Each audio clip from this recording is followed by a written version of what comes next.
पिठलं करूया। गेल्या वेळेला आपण शेवग्यातलं पिठलं केलं होतं आणि कोरडं पिठलं केलं होतं, कांद्याचं पिठलं केलं होतं, पण पातळ पिठलं नुसतं दाखवलं नव्हतं मी, ते दाखवते मी आता। काहींना गाठीचं आवडतं, काहींना बिन गाठीचं आवडतं। तर हे मला बिन गाठीचं आवडते आम्हाला सगळ्यांना, म्हणून आधीच पाण्यामध्ये डाळीचं पीठ मिक्स करून ठेवलेलं आहे। मिसळणाचा डबा, कांदा, कढीपत्ता, कोथिंबीर, लसूण आणि मिरची। आता मी ह्याच्यावर नेहमीप्रमाणे फोडणी घेते घालून। तेल गरम करत ठेवलेलं आहे।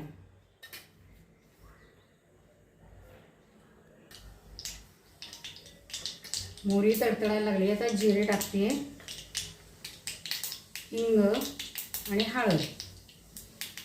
सुरुवातीला कढीपत्ता घालून घ्यायचा त्याच्यात, त्याच्यानंतर लसूण आणि मिरची घालून घ्यायची।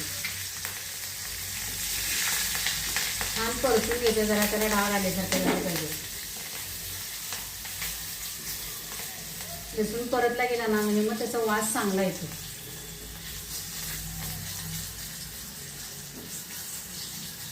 छान कांदा टाकते मी,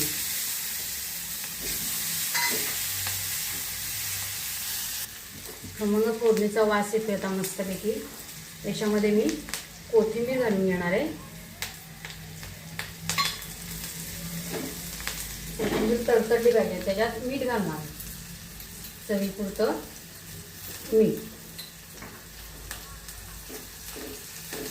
आता ह्याच्यामध्ये जे आपण मिश्रण केलेलं आहे ना ते ओतून घ्यायचं, जरा हलवायचं आधी खालनं आणि हे ओतून घ्यायचं।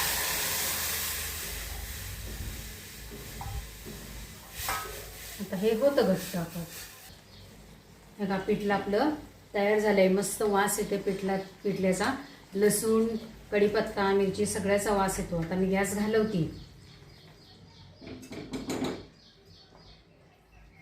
आणि मी दाखवते काढून। आणि गरम गरम पिठल्यावरती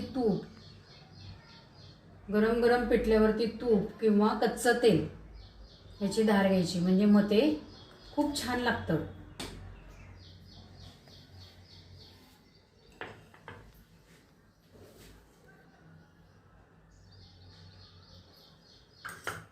अशा पद्धतीने पिठलं तूप घालून घ्या, कच्चं तेल घालून खायचं, मस्त लागतं भाकरी बरोबर।